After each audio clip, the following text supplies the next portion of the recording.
Meeting of the Board of Ellis County Commissioners will now come to order. Let's stand for the Pledge of Allegiance. I pledge allegiance to the flag of the United States of America and to the republic for which it stands, one nation, under God, indivisible, with liberty and justice for all.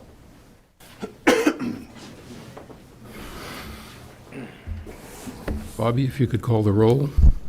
Commissioner Dean Hazelhorst, Present. Chair Butch Schleier, Present. Commissioner Neil Younger. Present. We have a quorum. Okay, thank you, Bobby. In the order of business, I believe there's going to be 4 executive sessions this evening. Okay.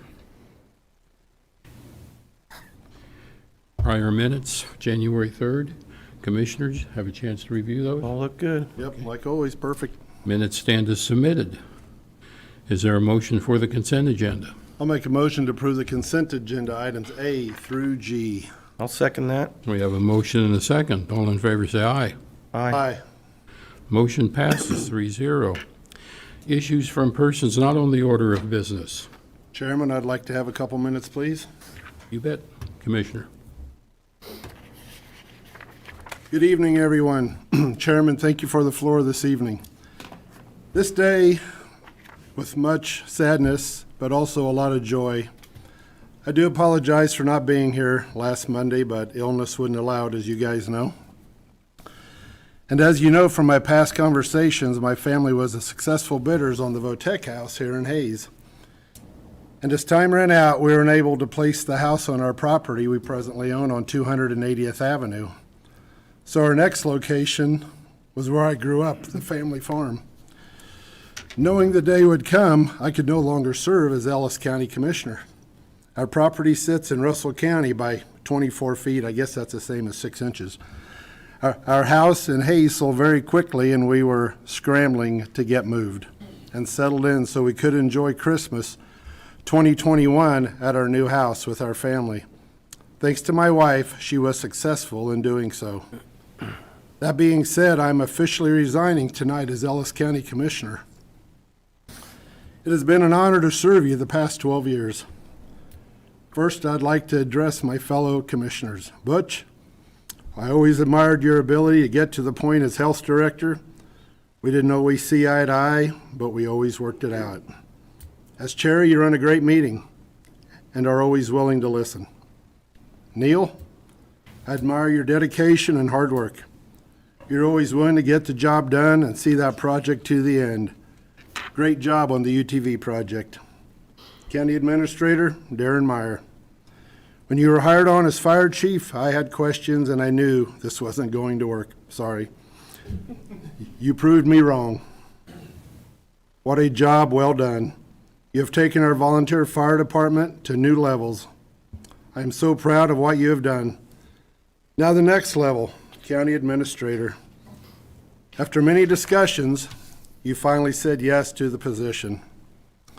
I was so happy I immediately told my wife, you have done a tremendous job on your ability to problem solve, communicate, budgets, the list goes on. So proud of you. Mr. Bill Jeter, not sure where to start. Your firm has been a part of Ellis County, well, let's just say forever. I truly have enjoyed the past 12 years working with you on so many projects. When I started out on the Planning and Zoning Committee, and then I was appointed by Governor Mark Parkinson to serve as commissioner, I always appreciated your fairness to look at all sides. And the decision was one to never look back on again. You have represented our county very well. Thanks again for all your professionalism and your friendship. To our clerk, Bobby, having known you since almost high school, I always appreciated you telling it how it is. There is no gray area. Well, Bobby, you're still that way. Working with Donna and yourself the past 12 years has been amazing. Such detail in every aspect of your job, and your staff is equally as good. Thanks again for your service. Judge Glenn Brown, nothing better than a good K-State conversation and then leading into how you're planning on lowering our jail population. Next, we're having a graduation for those that have passed the class and they were back to working and being part of the community. Awesome job to you and all your staff. Thanks again, Mr. Brown. Sheriff Brown, another individual, well, I have known since high school. Don't worry, Sheriff, no stories tonight. I'll be nice. Working with former Sheriff Ed Harbin and yourself has been the most rewarding. The jail project remodel, not sure why either of us have any hair after the many challenges along the way. And look at the finished project, a job well done. And thank you for always supporting me as the project manager. IT department, my favorite. Mike, guess what? I won't vote against any more of your maintenance agreements. Hallelujah. In all seriousness, you and Lori and staff do a great job in keeping our county safe from hackers, etc. All the things you do 24 hours a day that I never did fully understand as a commissioner. Thanks for all you do. To the interim director at EMS, Danita, thanks for jumping in and going forward where Jason left off. I have all the confidence in you and your staff taking our service to the next level. Public Works Director, Brendan, you might have the toughest job in the county keeping everyone happy. You do a great job. I knew you were young when we interviewed you for the job. I liked what I saw, and you have proved your abilities to me every day. Thanks again for all you and your staff do to keeping our roads open 24 hours a day in all conditions. A general thank you to all department heads and elected officials. Every budget session we worked together through the good times, well, and the tough times. Yet we came together as one, and look where Ellis County is today. Every one of you should be very proud. I know I am. To the past department heads, Bill Ring, thanks for all your conversations. We covered a lot of topics, fixed many things, and shared lots of ideas. Carrie McHugh, from working out of a cracker box and making do in all situations to a vision and where EMS is at today. Thanks again for that. Sheriff Harbin, always wanting to make our county a better and safer place. Working through many situations, dispatch, jail, etc. And yes, you were the sheriff and you were in charge. Jason Kennedy, how can I not thank you? You barely got your feet wet, and here came COVID. You did an amazing job with updates, keeping our community safe and working 24/7. I'm sure many times you felt like you got ran over by a bus, yet we as the Ellis County Commission, and we always supported you. Thanks again for everything. Dr. Tisa Mason, thank you for attending our meetings and giving us updates on FHSU and sharing your vision with us. The school is a big part of our community. Thanks to my past commissioners, Glenn Deal, Perry Henman, Sweet Holgram, Marcy McClellan, Barb Wessinger, and Dustin Rhodes. It was a true honor to serve with each of you, and many great things were accomplished. To Barb and Marcy, the best memory, the day we went into executive session, and you two asked me to leave, and I looked at Mr. Jeter. Can they do that? He said, yes, you're outnumbered. First time I've ever been outnumbered by two ladies, but I had to leave. 20 minutes later, you returned, and you made me the construction manager to complete the EMS, rural fire department, and the courthouse jail project. Thanks for all your confidence you put in me. So many great projects in our county in the past 12 years. To the city of Hayes, I hope the relationship continues to grow and trust is built for both entities for future projects. And agendas is never a part of our conversation. To the police chief, Don Scheibler, thank you for your friendship, and to you and your staff for always keeping our city safe.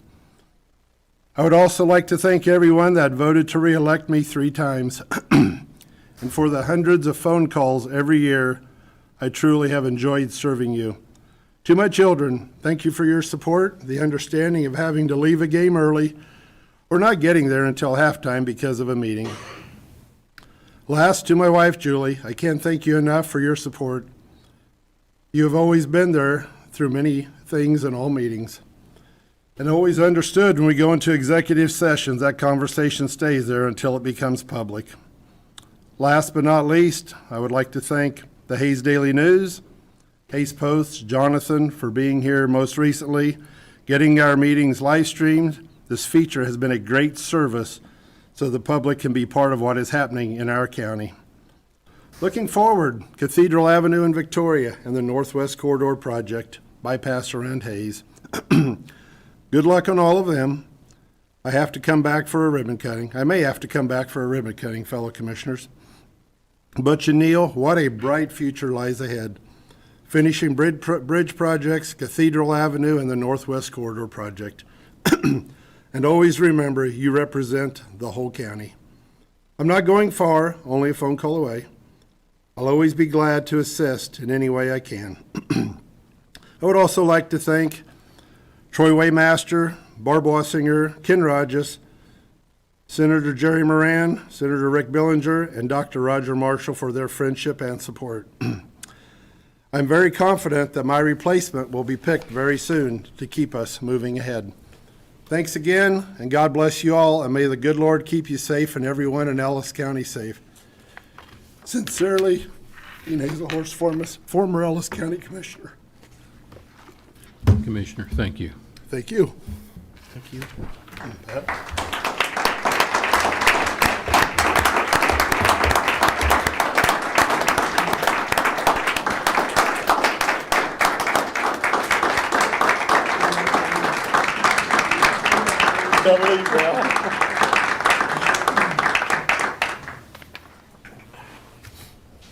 Thank you all for attending also.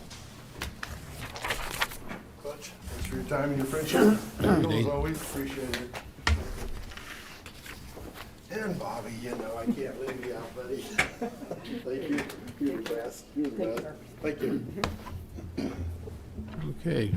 Dustin, would you like to come up a few minutes?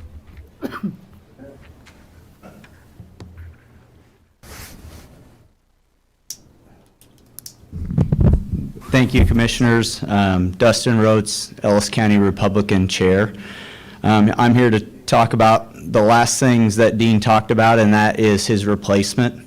But I want to be the first to publicly tell Dean thank you for all the service he did to Ellis County. What a great commissioner he was to work with. I'm sure you both agree.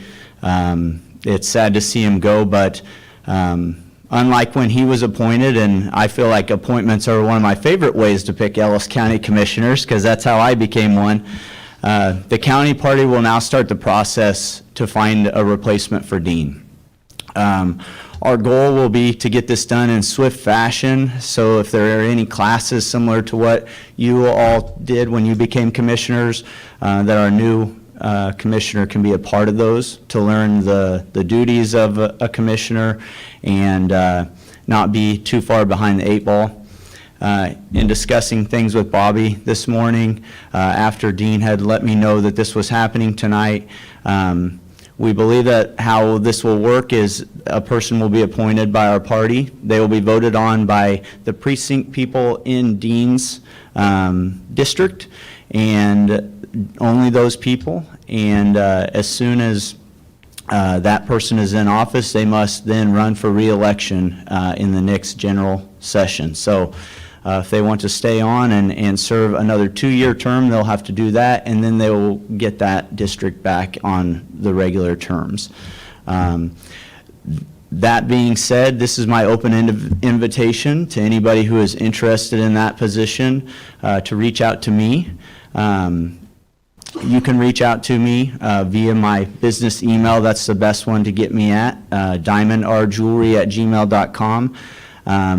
Or I'm around all the time. I like to not have people come into the businesses for this kind of thing, but if you would like to be considered for Ellis County Commissioner in that district, you must live in that district and be a registered Republican to be considered by us for the position. So typically how those meetings go is we take all the applicants that are wanting to be considered, we let them talk in front of the people that will vote for them, and then we will make a decision that night. That will be sent on to the governor for her approval, and as soon as she approves, we'll get you a new commissioner as soon as we can. Okay. Are there any questions for me? Just one question. Would a new appointed commissioner serve out the remainder of Dean's term, or just until the next general election? We just looked that up, and they will have to run right away again in November. They will have to be on the ballot by June 1, make their decision to get back on the ballot by June 1. So this would only be around an 11-month term by the time we get it put together. We do have to send out registered letters to the precinct people so that they know when the meeting is, what time it is, and if they can't attend, they can send a proctor. They just have to have a signed notice. We have all those ready to go. But yes, that person will only get to run until the next election cycle. And then just to get that one back on, it'll only be a 2-year term. It'll be a shortened term so that then only your district will be on the off years, Butch. So Okay. that's how that will work. Do you have any idea how long of a timeline this will be? I did talk to the treasurer this morning. She was out of state, but my goal is to make sure that I have all the addresses and that they're updated with Bobby in the morning. Pick a date and maybe even reach out. There's only a handful of the people. This is why we talk about these committee precinct people as being so important. Likely only a handful of people will pick your replacement. But I will run the meeting, and I will do my best to try to find some good qualified candidates. I think that's probably my biggest task in it, is that we get a couple good candidates for them to pick amongst, and then we will send a commissioner your way. Anything else? Mr. Chair, if I could, the statute requires that upon notice, the Republican Party has 21 days to make that appointment.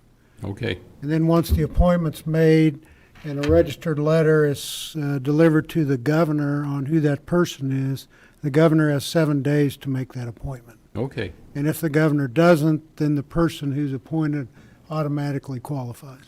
Okay. So we're probably looking at about a month total. Yeah, from my recollection, it used to be done that the governor had to just make this decision, and a lot of times they didn't have any idea what was going on in a county or know many people, and so it seems to be a bit of a rubber stamp process from the governor, but I imagine they'll do their due diligence, maybe do background checking and make sure that they're okay with our decision too. I'm not sure what happens if they send it back to us. I imagine it's another process, but that rarely happens, and I don't expect it to happen. Okay. Commissioner Neal, any questions? Nope. We will get this done as soon as possible. Like I said, we don't want that seat empty for many meetings, and we'll try and get you a great candidate, somebody you can work with. Okay, sounds good, Dustin. Thank you. Thank you. Okay, moving on with our agenda. Monthly financial report. Commissioner, you have any questions? Nope, I concerns? have no questions. All look good. Okay. Reorganization. Get down here to my deal. We need to reorganize the county commission. It's that time of year. Commissioner, do you want to make a motion about the chair for the County Board of Commissioners? Yes, I'll make a move that the commission appoint Butch Schleier as chair of the Board of County Commissioners for the next year. I'll second that motion. We have a motion and a second. All in favor say aye. Aye. Motion passes 2-0. I'll make a motion that the commission appoint Neil Younger as vice chair of the Board of County Commissioners for the next year. I'll second that. We have a motion and a second. All in favor say aye. Aye. Motion passes 2-0. Okay, I move that Commissioner appoint Neil Younger to the Northwest Kansas Community Corrections Board, and Neil Younger to the Northwest Kansas Juvenile Service Board, and Neil Younger to the, Butch Schleier, I'm sorry, to the High Plains Mental Health Board, and Butch Schleier to the Workforce One. Now we'll back Or off. we will back off on back that off on until we that. get another So elected I will, commissioner. I will second that motion. Okay. And we have a motion and a second. All in favor say aye. Aye. Motion passes 2-0. And I will make a motion that the Workforce One representative from the Board of Commissioners will be the appointee from the 3rd District. which will take place when that person is seated on the board. You want to second that motion? I will second that. We have a motion and a second. All in favor say aye. Aye. Aye. Motion passes 2-0. I move the commission designate official depositories, county newspapers, regular meeting days, times, and the Ellis County Public Building Commission directors as recommended by staff. I'll second that. We have a motion and a second. All in favor say aye. Aye. Motion passes 2-0. I move that the commission approve all recommended appointments as specified in the staff report.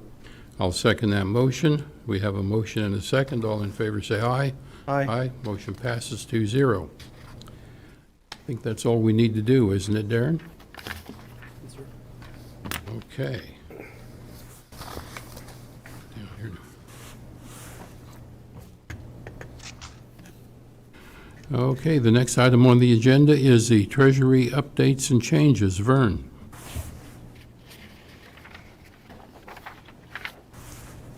Good evening, Commissioners. Vern Reuter, Ellis County Treasurer. Tonight, I'm coming before you to ask for approval for a revised job description of the Deputy Treasurer and also to add a new job description for Assistant Deputy Treasurer. These actions are part of an ongoing chain of command for the Treasury Department. As right now, everyone in there seems to be a manager, but there's no direct line of command. So there will be a treasurer, then the deputy, then assistant deputy. The financial impact will be almost none since both the deputy and assistant deputy will be paid out of the motor vehicle fund, which is roughly $135,000 is which was being paid out previously. And then the rest of the staff is about the same amount too for salaries. Okay. And this will make the workflow in your office a lot better? Yes, with a direct chain of command. If I'm gone, then they know to go to the deputy instead of asking around who they need to go to. Okay. Commissioner, do you have any questions? Well, not only that, with having a deputy, if you leave or something and they can fill in your shoes right away. I'm in agreeance on that. Okay.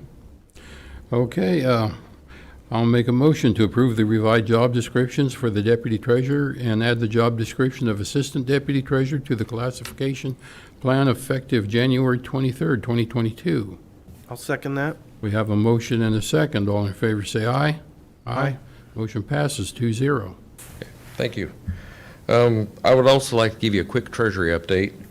I've been working with Treasury management divisions at local banks to invest idle funds and securing better interest rates for the county. As start of the year, the rates on idle funds will be going up, so we'll be investing in CDs or Treasury notes to get probably double or triple what we've been getting now. The Treasury has collected $26.5 million in taxes through the tax season, which is up $1.2 million from the same time period last year. And we will be having a distribution here in a couple weeks out to the local schools and townships of probably about 17 or 18 million. We will continue staff training this year as we have one employee just completed commercial vehicle training and our new hire just completed motor vehicle training. I will be attending the certified public manager class this year and also next month going to the new treasurer training at KCTA in Topeka. And then next week we should have a queue-less system up and running. Customers can download an app to get in line, sign in our lobby, iPad, or use our county website. This is a queuing system that will help control wait times in the lobby and provide for better customer flow. Finney County, Lyon County, Reno, Butler, Pottawatomie, those are all counties in Kansas that are currently using this. And you guys have any questions for me? When you talk about a queuing system, Yes. that's an electronic system, is that correct? That is correct. Have you thought about the senior citizens who maybe aren't too efficient with electronics? Yes, we do. They'll be able to just come right up to the desk and we can enter them right there. Okay, So if they can't operate an iPad, we'll still make it easy for them. okay, And we'll sounds have good. someone out there, if not myself, also helping everyone get adjusted to this. It'll probably take the first year for everyone to get a rotation through it. And then I will be budgeting this out of our technology fund, Okay, so it won't affect the Treasury fund. Okay, it sounds like you got a lot of things going on in the Treasury, Vern. Yep, Okay, keep them busy. okay. Thank you. Keep us updated. Thank you.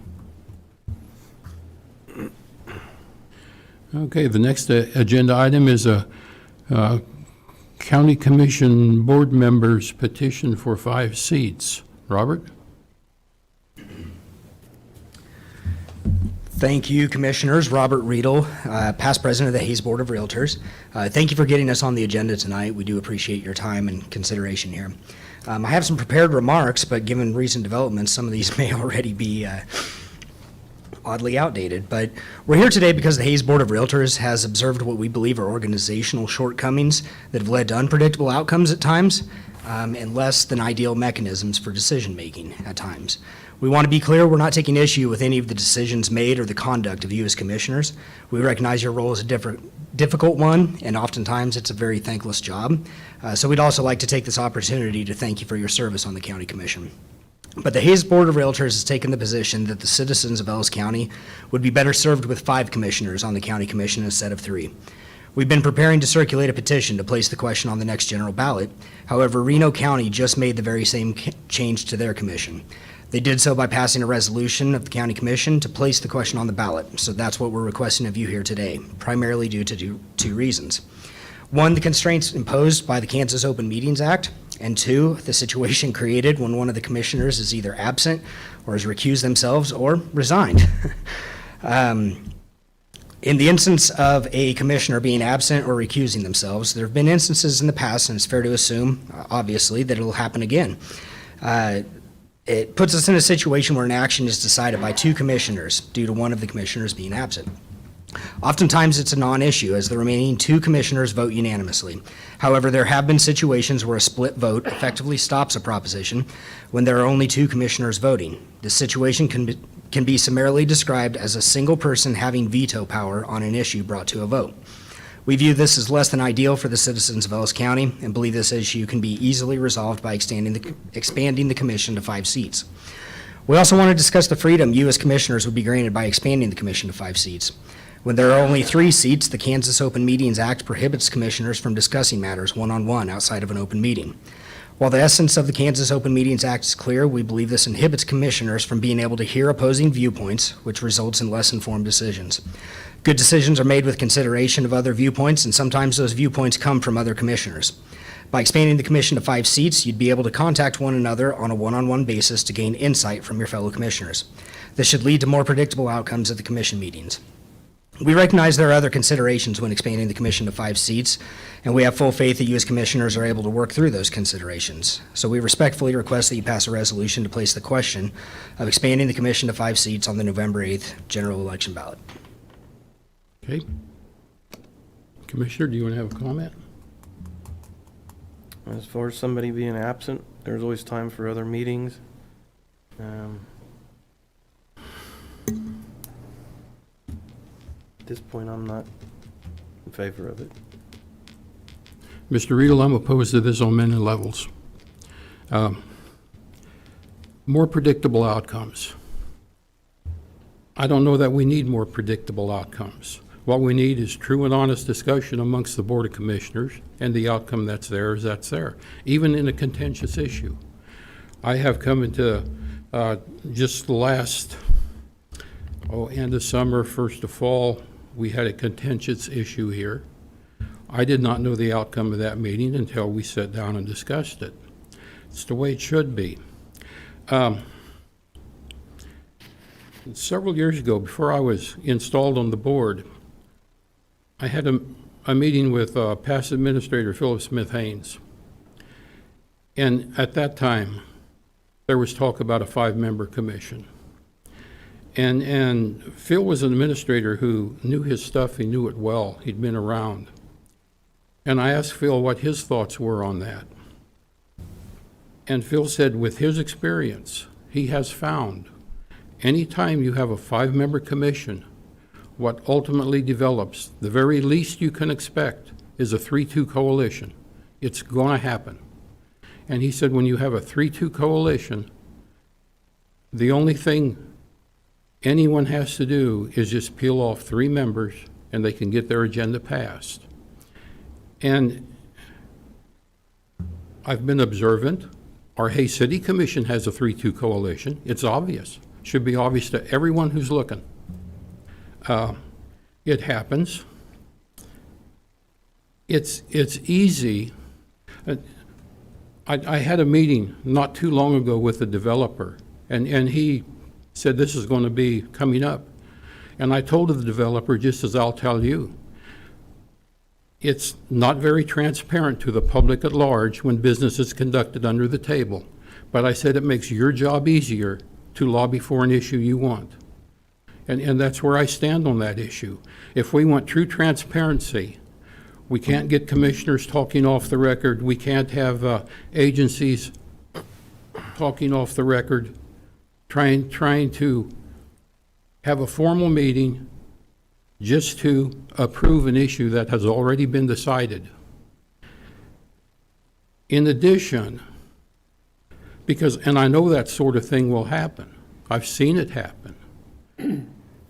In addition, as that process takes place, and some good old boy from the county would call me or call Neil and want to express an opinion about an issue, one has to make believe they're listening to him when the issue has already been decided. There's just a lot of things wrong with this. The people are going to be better served by having a 3-board commission when business is conducted above board.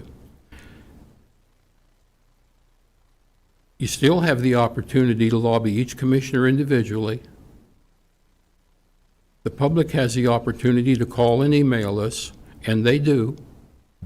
And I just believe that's the way the commission should be conducted. In addition to that, there's going to be costs associated with this if the public were to approve it. And some of those costs would have to have a consultant to redistrict or to help redistrict. There could be additional commission salaries associated with the issue. And I also heard it tell me that, well, if we redistrict, that just means Hayes is going to get 2 more commissioners. That could be true. That's where the majority of the population is in Hayes. But then again, if that 3-2 coalition is from the commissioners in Hayes, an issue can be decided without the east or west ends of the county commission even be privileged to what's going on or knowing what's happening. So I'm 100% opposed to this. I will not endorse any resolution regarding this.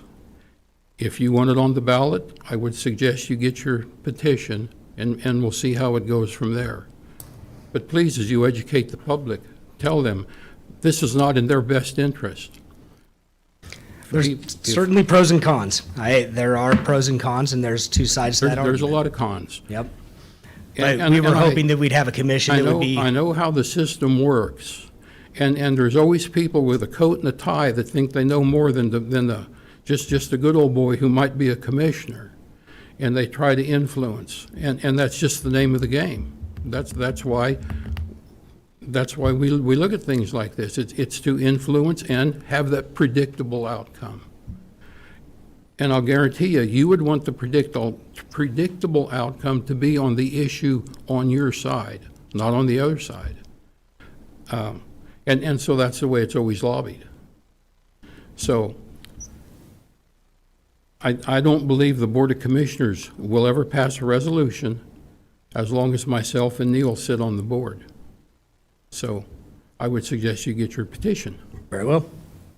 Okay, thank you for your time. Okay. You know, I was, I'm a newbie, and I went to the KAC and sat down with a lot of other commissioners. I'm going to say 85% of them did not want 5 commissioners. They all stayed 3, just because of what Commissioner Butch has said. The decision should be made right here, not outside of what's going on, is my thought on it. So, Investment needs predictability. Correct. If you're going to have people invest in your county, they need to have some assurance of an outcome. Otherwise, people spend a lot of time and effort to come in and have just a wild commission meeting and have to go back and try to find an end run around the commission's opinion of something. And If- what we're proposing that having better predictability would improve investment in your county. If such a commission meeting would be wild, that means there's lots of different opinions on it. They all should be heard and considered. As we had one commissioner resign tonight, did anybody know about this? No, it was brought on right here. As a community, it was brought out tonight. And I mean, it epitomizes No. the issue that I'm bringing before you. I've got one commissioner with veto power on this now. It's really the whole point of the proposal tonight, but we'll go the petition route. We understand how the commission stands on it. Understand? Okay, thank you. Thank you.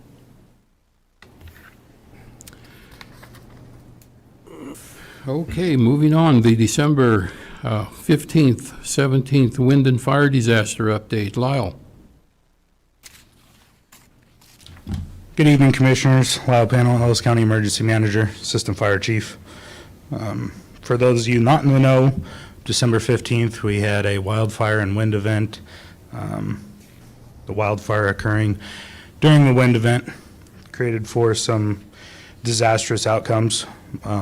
We finally were able to gather a mostly accurate figure between 50 to 55,000 acres that have been burned, depending on which kind of model you looked at and how we measured it. There were 10 residences destroyed. Not all of them were occupied during the event, so we displaced not as many families as initially thought. 22 structures destroyed, including one at a business. Fire crews worked the fire line and mopped up hot spots all the way through Saturday, the 18th of December. Myself and Darren, we spent time Saturday and Sunday, the 18th and 19th, confirming which residences and structures were destroyed during this fire or damaged.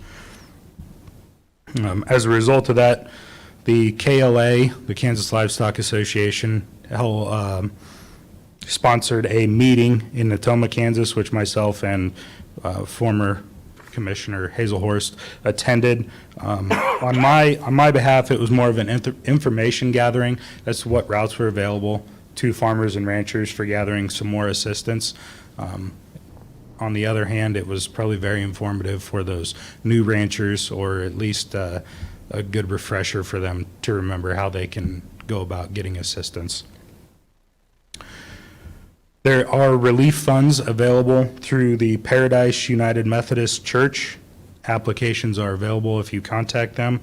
They have two separate ones. There's one for a residential home and then one for farmers ranchers. The Kansas Livestock Foundation also has funds available, as well as the U.S. Department of Agriculture, and I think that one was geared more towards fence rebuilding. I have been working myself with KDEM to establish rough estimates on the initial damage assessments. So far, there's been no determination whether or not we will get federal assistance. The state has met the threshold to receive assistance, and once we've been notified we will, then we'll get a case manager and also work closely with that person to determine the cost estimates and everything on a more detailed and accurate basis. These funds would not be applicable to private residents, but more or less reimbursable to the county for the county-owned items that were destroyed. We are continuing to distribute donations to victims as we receive them or on an as-needed basis. And again, if you need any assistance or having trouble, please contact the Office of Emergency Management, 625-1061. I'll do what I can to assist you, and if not, I'll put you in contact with someone who can. And the last bit of information here is we are having a community meeting tomorrow evening at the Emergency Services Building, 1105 East 22nd Street, beginning at 5:30 p.m. All in the community are welcome to attend to hear what we have to say, and we'll obviously reciprocate, hear what you guys have to say. Okay. Yeah, that was quite a fire. I know as we were out at the airport, when Senator Moran was here, and the gentleman, the pilot, I believe it was, he was showing on his phone the extent of the fire the previous night or something like that. It was something to behold, quite a fire. So I hope these people can all get resolved in the issues that are facing them, and we can get this behind us and move on. I think we will. We're a resilient community. Yep. Commissioner Neal, any Yeah, questions, comments?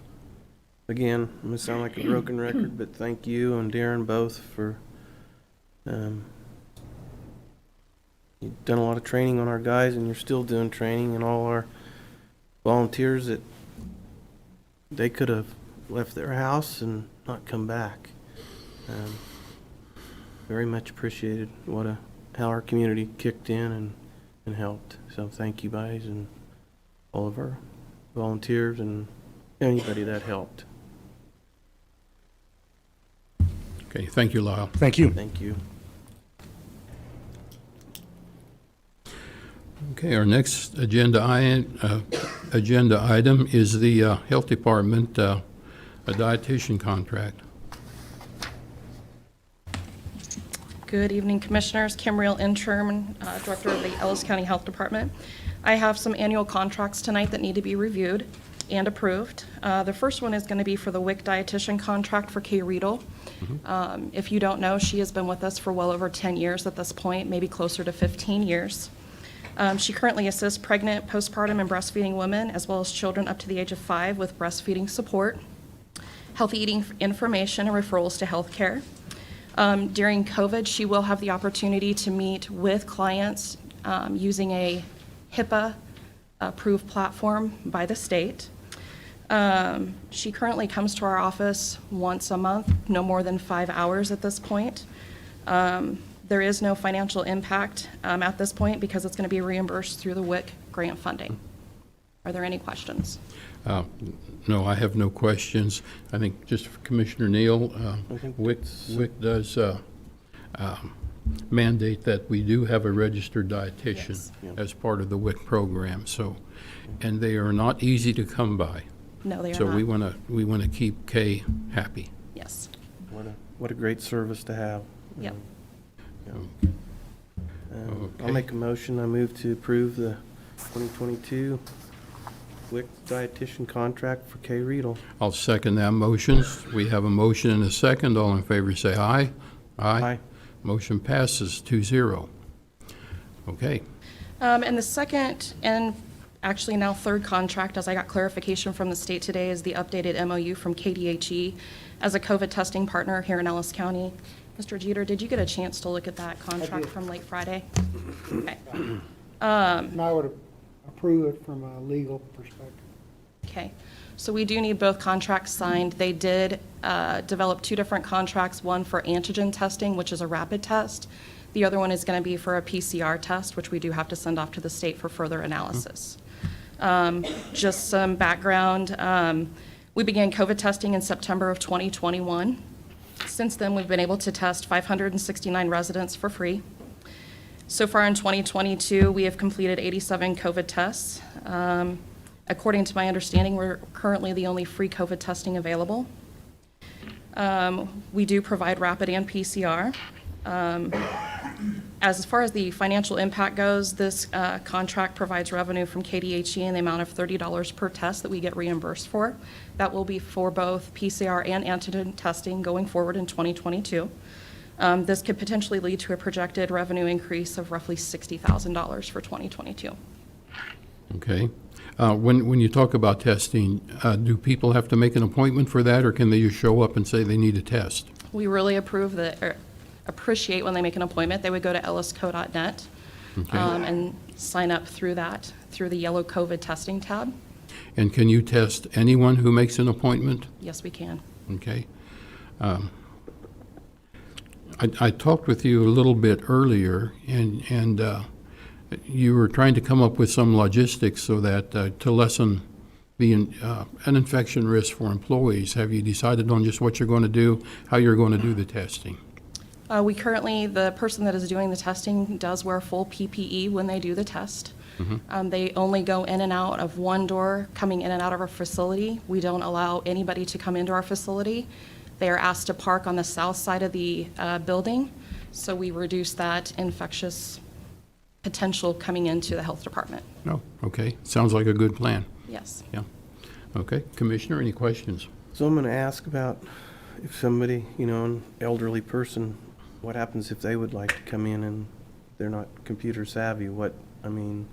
We help them. Plans for that? Okay. We help them to get set up. If they are there in person, ready to go, we just ask that they step back outside and we'll get them tested right away. Okay, very good.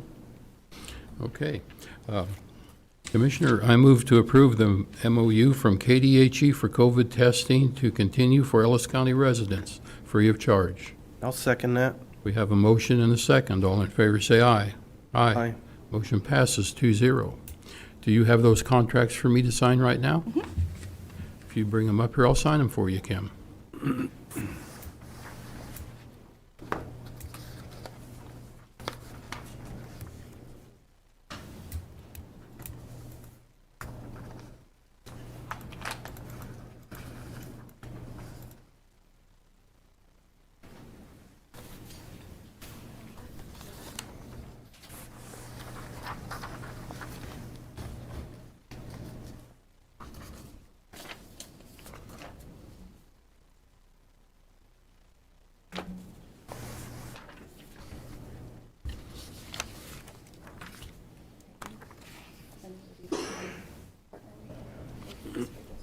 Community testing partner signature.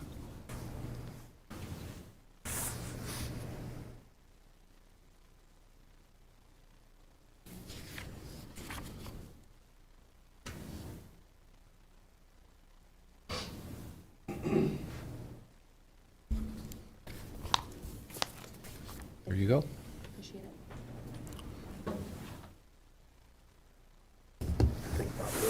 Copy of those if you could after you're done. Thank you. Thank you, Kim. Okay. The next agenda item is the information technology staffing. Mike? Good evening, Commissioners. Mike Leiker, Ellis County IT Director. I'm here before you tonight to talk about a proposed position to be added to the IT staffing. As you know, a little over a year ago, Ellis County entered into or began the process of installing a new public safety system, the Tyler New World CAD RMS system. That process has been ongoing for over a year now. We're about to go live in March with that system. Shortly after we started down that road, we realized we are at the very least going to need someone on staff to be our project manager internally. For dispatch, Jeff Ridgway was appointed, and that made a lot of sense because he knows everything about dispatch. And so he was the kind of not official, maybe unofficial project manager from the dispatch standpoint. And Sheriff Brown and I spoke about who we could have be the project manager for the county, and he offered Brad Rickey, Detective Rickey, from his staff to back off a little bit from his duties as detective and help with this project. And he's been hugely instrumental in keeping this project on task. So he's been involved with that practically every day since we started. We also realized pretty quickly that that type of position was probably going to be a necessity ongoing into the future because of the size and scope of the Tyler New World system. As you know, this system provides the CAD, which is computer-aided dispatch, RMS, records management system for many other agencies besides Ellis County. I mean, it covers Ellis County Sheriff, Ellis County Fire, EMS, City Police Department, Fort Hays Police Department, Ellis and Victoria Fire and EMS and PD. So there are a lot of agencies that are involved in this project. It's an immense project. We realized, myself and the city IT director had had several conversations about the future of this project and the system, and it was relatively apparent to us that we were going to need somebody on staff to help support this system into the future. Obviously, Deputy Ricky needs to get back to being a detective, and it's just not feasible for him to continue on in that position. So I'm asking to increase our staff by one in IT to primarily be the support person for the Tyler New World system. That person will also be responsible for any other IT needs, primarily at that campus. So the law enforcement, county attorney, district court, they will be, the proposal is that they are on staff in that building and provide the IT support to them primarily.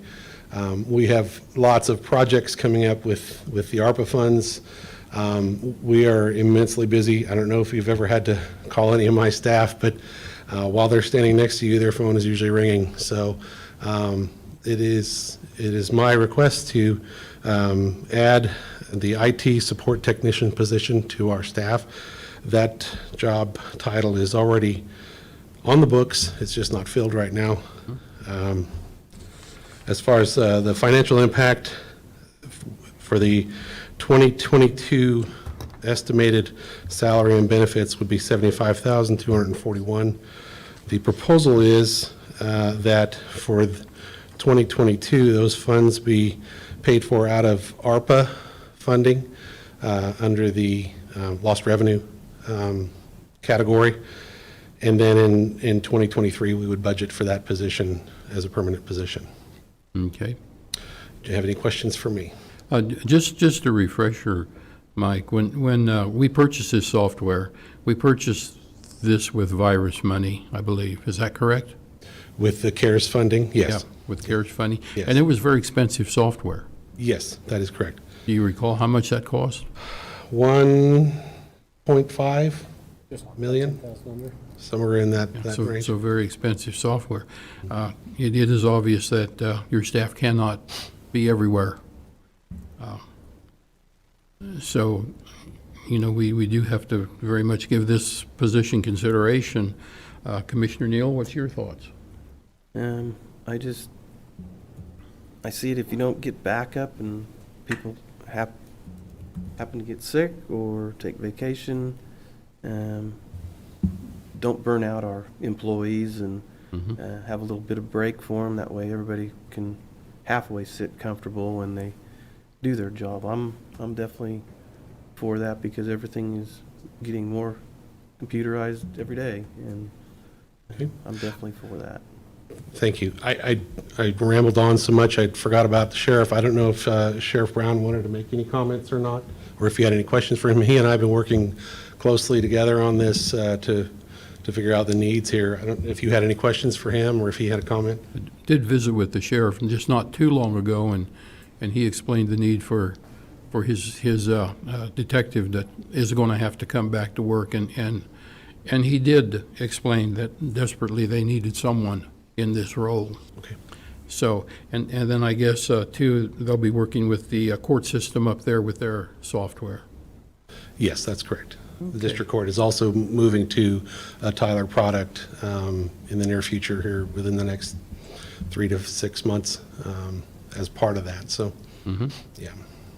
Okay. Commissioner, would you like to make a motion? I move to approve the IT support technician position and allow HR to post the job position opening. I'll second that motion. So we have a motion and a second. All in favor say aye. Aye. Motion passes 2-0. Thank you, Commissioners. Okay, thank you, Mike. 28. Okay, now we're going to go to the next agenda item for property tax abatement. Lisa? Is Lisa here? Oh, there's Lisa.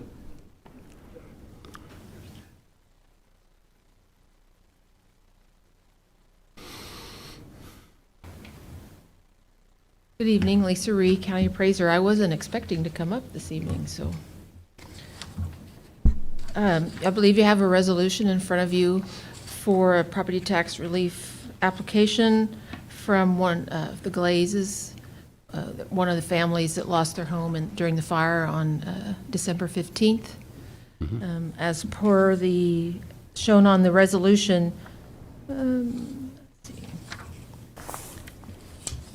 it would be an abatement for those 16 days, would be $97.23 of the 21 taxes, property taxes.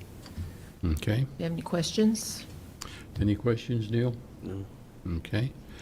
Well, we should help out people as much as we can when they're in this situation.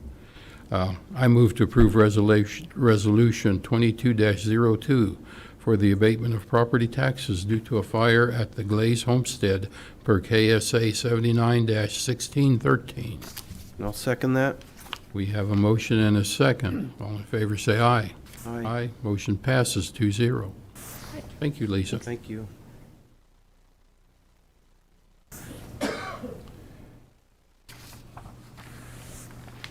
Okay, the department inventory, 2021 fixed asset inventory. That's a pretty big inventory listing here. I did look through a lot of it, familiar with it from when I was a department head. Any questions, Neil? Nope, I also reviewed it, and there's a lot of stuff there. A lot of stuff there, so, okay, we'll just stand as submitted. Okay, the next thing here will be the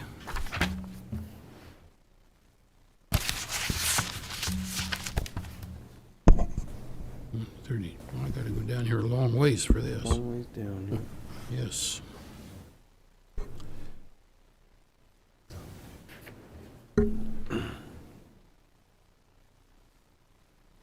Bear with me, Darren, we're getting there. It's page 132, if that 31 or helps. 132. I know, I just gotta get there.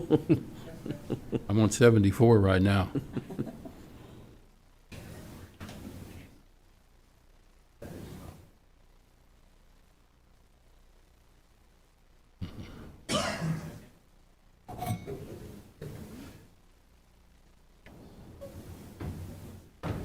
Okay, ought to be getting close. Here we go. Now we're getting close. Okay. Okay, the next agenda item is the Rural Opportunity Zone Resolution. Darren? Good evening, Commissioner. Darren Myers, County Administrator. Before you tonight is a new resolution to update the resolution from last year designating Ellis County as to continuously be into a Rural Opportunity Zone or a ROZ zone. Several different things can play into that, and it's basically for recruitment of employees, not just for Ellis County, but for any business who may be a partnership of it. Last year, Ellis County was the first time eligible as the legislature passed a new House bill, I believe it was, that appointed 18 more counties to be eligible for ROZ zones. And what that does is if we can recruit a new employee that hasn't lived here for a certain amount of time, that they can basically have 5 years of state taxes waived, as well as the counties or local foundations, businesses can also partner together as long as we have a resolution that can allow the foundations or employees, businesses to have basically some tuition assistance, which is $15,000 over 5 years, and it's a partnership. Our resolution for the county is a $0 resolution, basically stating that we're not going to be providing funds to the community, but it allows any community member, foundation, business, City Hayes, Ellis, whoever it may be, to partnership with the state and provide those services for a new employee that they may be trying to recruit. That goes for Fort Hayes, or the hospital as well. Okay. Any questions? I have no questions. This is a good issue. We need to keep this going. Commissioner? Same way. Yeah, keep it going. That's Okay, would you the way to like, put it. would you like to make a I motion? will. I move to adopt Resolution 22-03 to recognize Ellis County as a rural opportunity zone and designated by the state of Kansas. And I'll second that motion. We have a motion and a second. All in favor, say aye. Aye. Aye. Motion passes 2-0.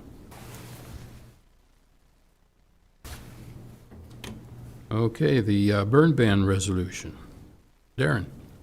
As the commission remembers, last week, it was asked that we update the resolution back from 2017, I believe, in regards to the stipulations of when a burn ban can be implemented and what is allowed to be burnt during those burn bans. The biggest issue at the time was we had residents out in the unincorporated areas of Ellis County in the burn ban wishing to do household waste burns. And Commissioner Younger requested that we put some new verbiage in the resolution that states that the household waste may be burned during a burn ban as long as it's in a container no larger than a 55-gallon drum with a protective screen over top of it. We've also had previous discussions through the process of the dispatch center and the upgrades that we're going with that Tyler project. And they had asked for clarification on their authority to be able to tell somebody no when there's not a burn ban.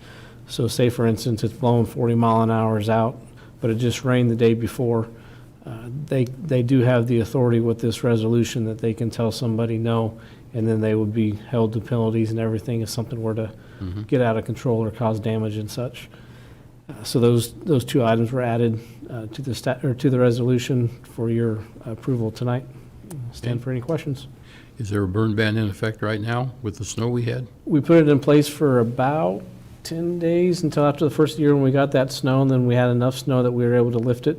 And, everything's snowing now, and I know there's still snow on the ground, at least there was when I went to work this morning, but they're already talking in the south and the southwest of us, fire weather continuing later this week already, so. Sure. We did not get a significant amount of moisture to take us out of any fire weather conditions. So I would think here within amount of time that we would have to reinstitute that and put it in place. And the problem I have with the burn ban is I just don't want to put it in place and then lift it and then put it back in place. It creates a lot of confusion to the community. And it's best, once it's in place, to keep it in place until we have that significant amount of rainfall that is throughout the entire county. Just because it rains 5 inches in Shinshin doesn't mean that the Saline River got any rain at all, so we have to take that into consideration at all. But currently, the burn ban is not in place. It was lifted, but I can't tell you an exact date, but if temperatures are supposed to get back up into the 60s, and there's a slight chance, I believe, for some moisture on Friday, but not a whole lot. So we'll be looking at it again in the near future. Okay. Commissioner, did you have a chance to read through the resolution? I did. Only thing Does it meet your yeah. concern? only concern I have, and I've been seeing it, there's been people burning at nighttime. You know what they do? They go out, burn their trash, they go in the house. I don't know if we should put something in there as a stipulation. I mean, we can get carried away. It kind of concerns me, especially with the fire at night. It could take multiple houses, a lot of acres of ground. We just went through that, so I guess the dispatch could, but nobody's going to call in. It does state in there that you're not allowed to burn 1 hour before sunset. Okay. But the problem with the household hazardous waste, They're going to 95% of the individuals in the public do not call in for those anyway, so they wouldn't. Okay. And the sheriff's here tonight. He wasn't here last week, but there's no way that they would be able to go out and enforce these. Yep. To be able to keep an eye on all the individuals that do burn out in the county. Okay. I'll make a motion to adopt Resolution 22-04 to provide guidance establishing and/or relaxing a burn ban. I'll second that. We have a motion and a second. All in favor, say aye.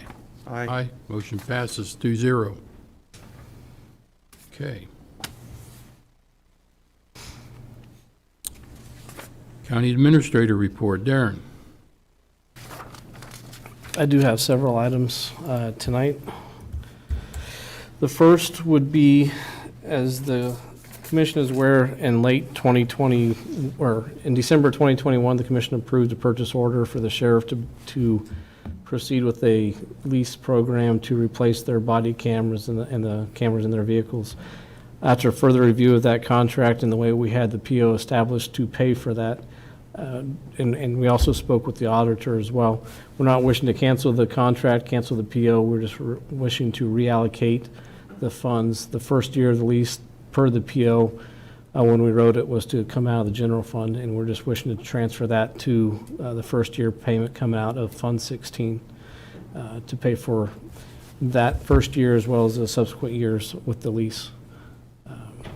And the auditor just asked that we had that clarification and approval from the commission tonight, since that's where the money was first approved and encumbered.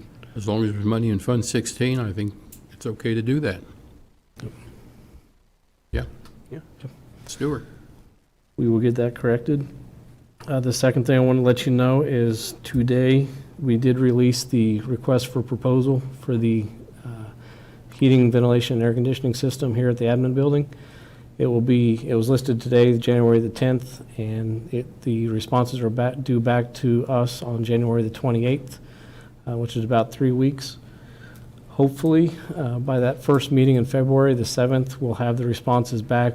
Staff will be able to meet, consult, and hopefully we'll have a good bid, several options to choose from possibly, and bring that back before you on the February 7th agenda item for approval for us to move forward. We're probably looking, as with anything else, quite a long project. Hearing some of the chillers and boilers and stuff are 20 to 24 weeks out, so it's going to hit us right in the middle of summer. We already have one condenser up on the roof that's failed, and so we're running on half capacity essentially, and the other one is, well, they're both the same, but they're not, the parts are obsolete. So we need to move on this, but we did put within the RFP that if they do fail, they would provide temporary units, as we had to do at the Law Enforcement Center, 10 years ago, around there. It's a very process we hope we don't have to get to, but we're at least moving forward with that, so you'll be seeing that here shortly.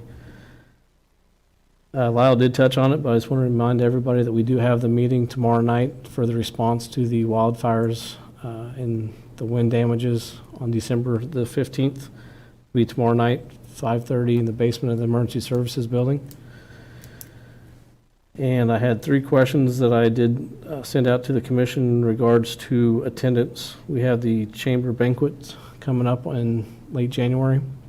We do have 4 tickets. I didn't know if either of the 2 commissioners would be wanting to attend that, or if we need to reallocate the tickets to either department heads or electeds. I'll not attend it.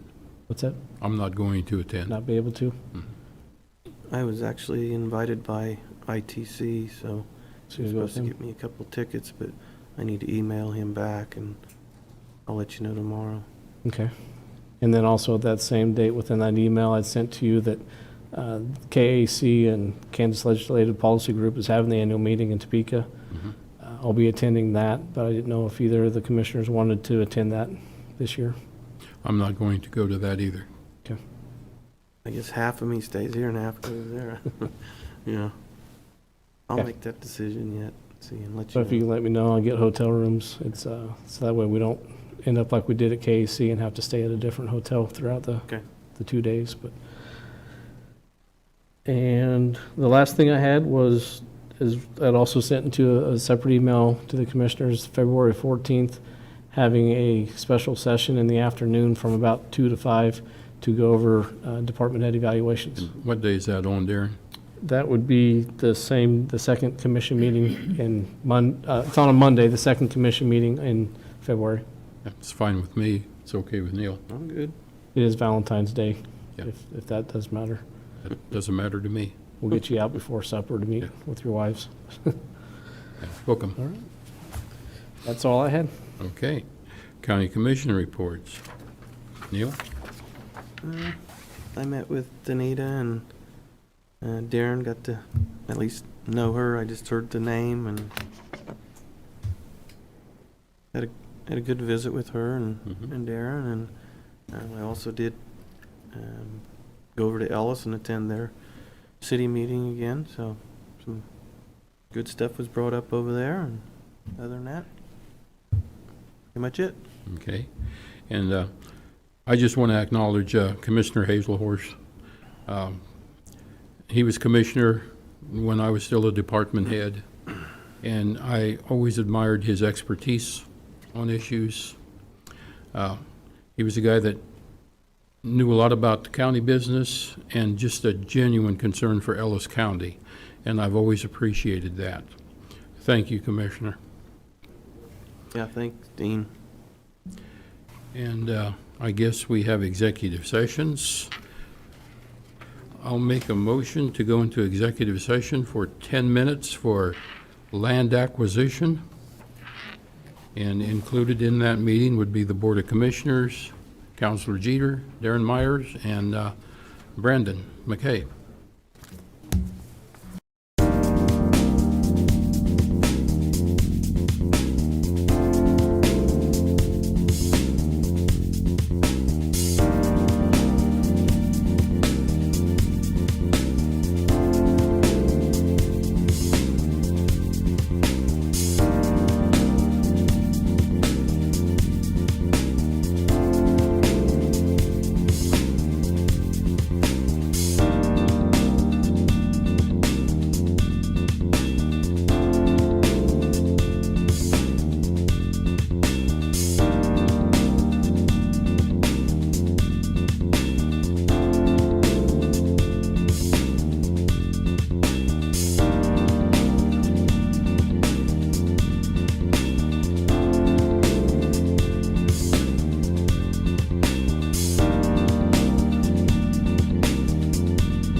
motion here. I'll make a motion, we go into executive session for 30 minutes for personnel matters. And those in attendance will be the Board of Commissioners, Jackie Shoemaker, Jason Kennedy, Darren Myers, and Kim Rill. I'll second that. We have a motion and a second. All in favor say aye. Aye. Motion passes 2-0.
We're just hungry, that's why.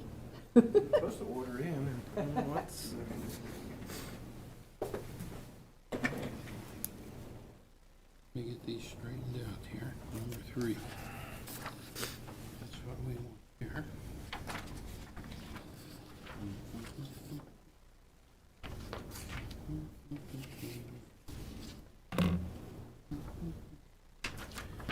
Get rid of that. Gotta move these papers around so I know where I'm at. And that's that job description of that.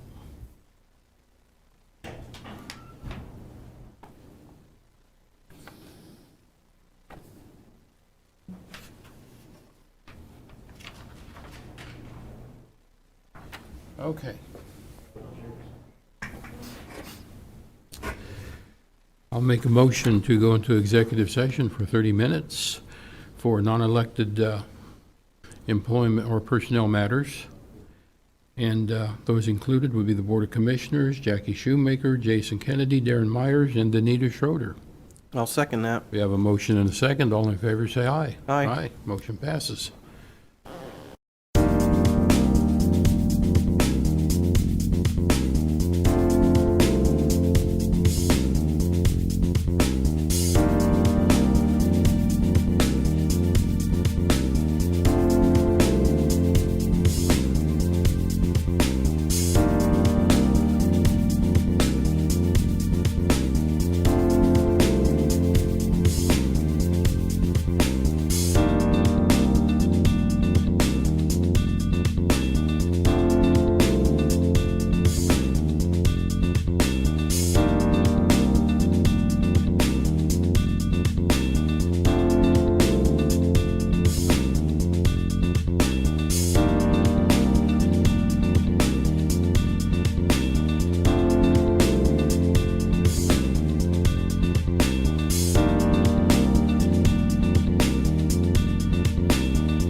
Okay, I'll make a motion, we go into executive session to discuss non-elected personnel.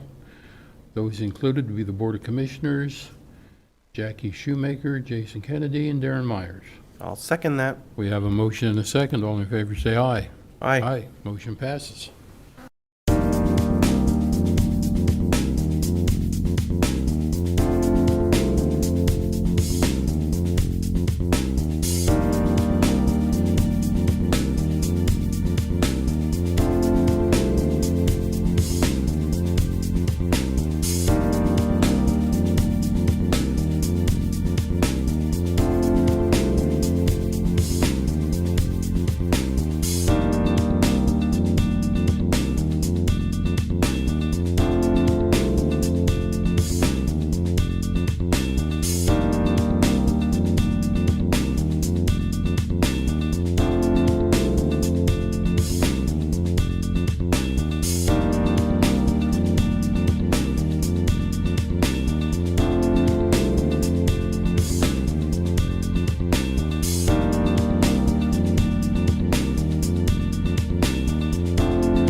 Okay, there's no further business, and the commission will adjourn at 7:49.